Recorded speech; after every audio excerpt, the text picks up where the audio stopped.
बिस्मिल्लाहिर्रहमानिर्रहीम। अस्सलामुअलैकुम वरहमतुल्लाहि वबरकातुहू। Dear second year students, today we will solve the questions having negative or non-integral power of variable। इस question के solution को ज़रा अटेंटिव होकर अंडरस्टैंड करें। अगर आपको इसका सोल्यूशन अंडरस्टैंड कर जाते हैं तो आप जितने भी क्वेश्चन हैं जिनकी पावर नेगेटिव हो या नॉन इंटीग्रल पावर हो, उन सब का सोल्यूशन सेम इसी मेथड पर है। Question number 1, second part. Function is given here 2 minus under root x. So what is our first step for calculating derivative? Put the equation is equal to y. I have written here y is equal to 2 minus under root x. And in second step we have add a change on both sides, y plus delta y and x plus delta x. This square root is now written in power 1 over 2 in the form of 1 over 2. Now move the y position from left hand side to right hand side। जब right hand side पर लेकर आएंगे तो इसके साथ minus का sign होगा और उससे नेक्स्ट स्टेप में इसकी वैल्यू पुट कर दीजिए। y is equal to 2 minus x raise to power 1/2।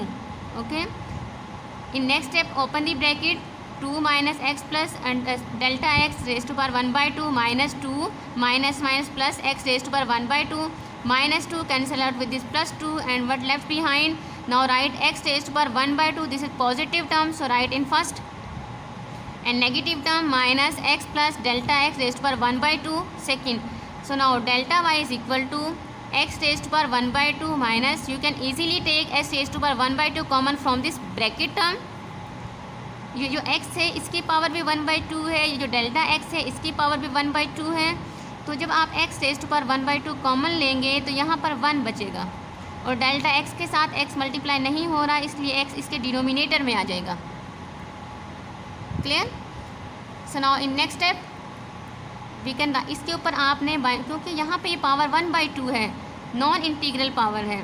अगर यहाँ पे स्क्वायर होता आप इजीली स्क्वायर ओपन कर लेते हैं। अगर यहाँ पे क्यूब होता you can easily calculate by using cube formula, but now there is non-integral power of variable 1/2।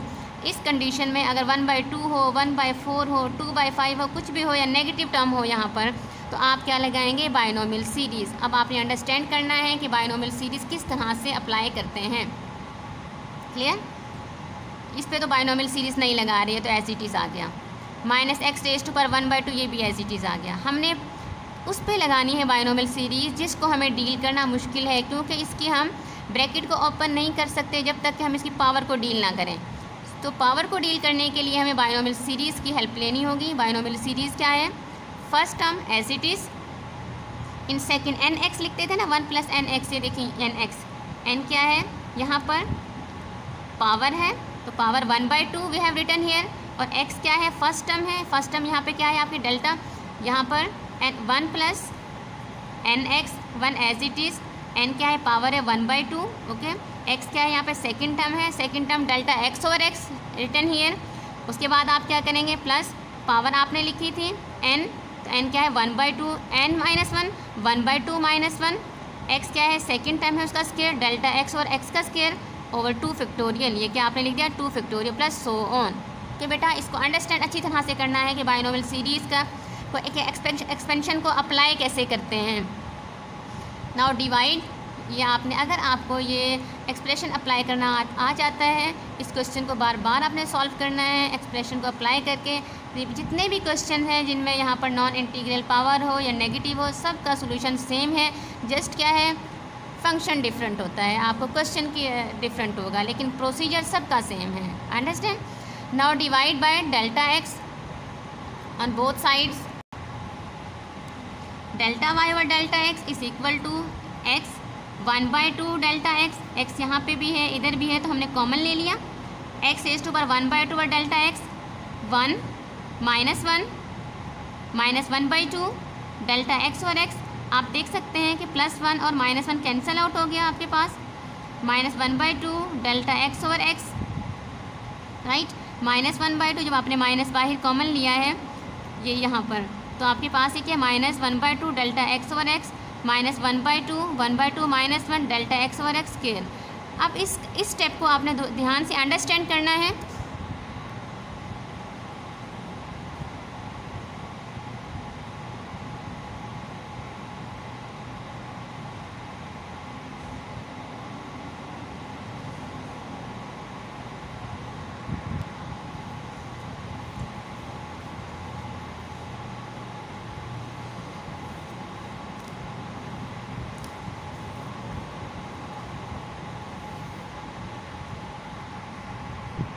Date students, सारे के सारे पार्ट्स को अगर 1 बाय 1 हम सीक्वेंस से स्टार्ट करें, उससे आप लोगों के क्वेश्चन तो सॉल्व हो जाते हैं, लेकिन आपको कॉन्सेप्ट नहीं मिलता, आप समझ नहीं पाते, सीख नहीं पाते कि हमने करना कैसे है, उससे रट्टा ज़रूर लग जाता है। मैंने स्टेप को 1 बाय 1 सॉल्व नहीं किया, क्योंकि जितने भी आपके स्टेप्स क्वेश्चंस के पार्ट्स को 1 बाय 1 सॉल्व नहीं किया, बल्कि मैंने उनके सोल्यूशन का जो मेथड है, जिन का मैच करता है, उससे लेके मैं चली हूँ। पहले हमने डिस्कस किया था पॉजिटिव इंटीग्रल पार को, स्मॉलर पॉजिटिव इंटीग्रल पार लाइक स्क्वायर, क्यूब। उसके बाद हमने डिस्कस किया था हायर इंटीग्रल पार को, जस्ट लाइक अगर 100 आ जाता है, 40 आ जाता है। इस तरह आपके पास रट्टा नहीं लगता, आप सीखते हैं कि आपने सोल्यूशन को किस डिफरेंट क्वेश्चंस के सोल्यूशन को किस तरह से करना है, ठीक है। और आज के लेक्चर में मैंने आपको सिखाया है नॉन इंटीग्रल पार और नेगेटिव पार। अगर आज क्वेश्चन कैसा भी हो, चाहे बुक वाला हो, चाहे एग्जाम्पल हो, या कोई क्वेश्चन की स्टेटमेंट चेंज होकर आ जाए, आपको मेथड पता हो करते कैसे हैं। इसलिए बेटा मैं एक बार दोबारा रिपीट करती हूँ इसी सोल्यूशन को, ताकि अगर आपके पास कोई भी फंक्शन हो, उसकी पावर नेगेटिव हो या नॉन इंटीग्रल पावर हो, तो जैसा मर्जी क्वेश्चन हो, और अगर इन रिस्ट्रिक्शंस के साथ है, तो आपने इसी मेथड को फॉलो करते हुए उसे यूज़ करना है, उसे सॉल्व करना है। इसी मेथड को यूज़ करते हुए उसको क्वेश्चन को सॉल्व करना है। बायनॉमियल सीरीज़ को अगेन अच्छी तरह से लर्न कर लेना है, किस तरह ओपन करते हैं हम, ठीक है।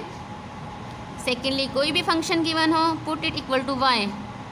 इन second step, add a change on both sides, y plus delta y, x plus delta x. यहाँ पे x है, जहाँ x होगा वहीं डेल्टा x ऐड होगा। नेक्स्ट स्टेप में क्या करते हैं, y को लेफ्ट हैंड साइड से उठाकर हम राइट हैंड साइड पे पुट कर देते हैं, और उसके बाद y की वैल्यू इंसर्ट कर देते हैं, जो भी वैल्यू y की गिवन फंक्शन में होती है। ब्रैकेट्स को ओपन करते हैं, अगर कोई सिंप्लीफिकेशन हो रही हो, कोई कैंसिलेशन हो रही हो, कोई कटिंग हो रही हो टर्म्स, तो उन्हें हम कैंसिल कर देते हैं, काट देते हैं, ओके। और ये हमें पता है कि पॉजिटिव टर्म को स्टार्ट में लिखा जाए तो ज़्यादा बेटर वे होता है, इससे मिस्टेक के चांसेस नहीं होते, अदरवाइज़ नेगेटिव लिखने में भी इशू कोई नहीं है। ये हमने राइट कर दिया, delta y x 1/2 minus x raise to power 1/2। यहाँ से इस टर्म में से हमने x raise to power 1/2 common ले लिया। क्यों? क्योंकि हमें पता है हमारे पास जो पावर है ये नॉन इंटीग्रल पावर है, तो इसका हम ना तो स्क्वायर है ना तो क्यूब है, इसको हम सॉल्व करेंगे तो हमें बायनॉमियल सीरीज़ की हेल्प लेनी पड़ेगी। और बायनॉमियल सीरीज़ की हेल्प लेने के लिए हमारे पास जो फर्स्ट टर्म है, ये वाली जो x है, ये 1 होनी चाहिए, तो हमने इसको x को 1 बनाया है यहाँ पर, ओके। इसलिए हमने यहाँ से x raise to power 1/2 common लिया है। अब आपको समझ आ गई होगी हमने कॉमन क्यों लिया। अब आपके पास ये remaining term 1 plus delta x over x whole power 1/2, इसके ऊपर ये जो ब्रैकेट टर्म है आपने बायनॉमियल सीरीज़ को अप्लाई करना है। First term is 1 and second term is x की जगह यहाँ क्या है, delta x over x, okay. 1 as it is, n x, n का मतलब होता है पावर, यानी 1/2, और x क्या है, डेल्टा एक्स ओवर एक्स, यानी ये n x लिखा हुआ है यहाँ पर, 1 plus n x, n is power 1/2 and x is delta x over x, understand. Second में क्या है, n into n minus 1, what is n, n is power 1/2, n minus 1, इस पावर में से 1 माइनस कर दें, 1/2 minus 1, n into n minus 1, x जो यहाँ पे हमारे पास x था उसका square, delta x over x square over 2 factorial, understand. बाकी सिंप्लीफिकेशन है, आपने लिमिट पुट करना है और जो डेल्टा x की जगह पे 0 पुट कर देना है, तो इस तरह आप क्वेश्चन को इजीली सॉल्व कर सकते हैं फाइनली। और इसमें इस तरह से जितने भी क्वेश्चंस होंगे इसी मेथड के, चाहे वो एक्सरसाइज के हों या फिर स्टेटमेंट चेंज होकर हों, आप उन्हें ईजीली सॉल्व कर सकते हैं। होप सो कि आप जो मैंने 2 पार्ट्स आपको एज एन होमवर्क दिए हैं, 3rd एंड 4th पार्ट, आप इन्हें ईजीली सॉल्व करेंगे। लास्ट में आपने देखा है कि ये आपके पास 2 पार्ट्स बनती हैं, x 1/2 आपने इसे नोमिनेटर में ही है, और ये जो डिनोमिनेटर में x है इसको आप नोमिनेटर में जब राइट करते हैं तो -1, ठीक है। इस तरह आपने राइट करना सीखना है। अब ये प्लस 1/2 माइनस 1, तो रिमेनिंग क्या होगा, -1/2, और ये x रेज़ टू पावर -1/2 है नोमिनेटर में। अगर इसको डिनोमिनेटर में राइट किया जाए तो इसकी पावर प्लस बन जाती है, तो हमने यही किया है, -1/2 और x रेज़ टू पावर -1/2 जब डिनोमिनेटर में आया, x रेज़ टू पावर 1/2, और 1/2 का मतलब क्या होता है, स्क्वायर रूट, ओके। उम्मीद है इंशाल्लाह आप इस तरह के जितने भी क्वेश्चंस होंगे उन्हें सॉल्व कर सकते हैं अब। वेरी गुड, इंशाल्लाह नेक्स्ट लेक्चर में मिलते हैं। दुआओं में याद रखिएगा। अस्सलामु अलैकुम व रहमतुल्लाहि व बरकातुहू।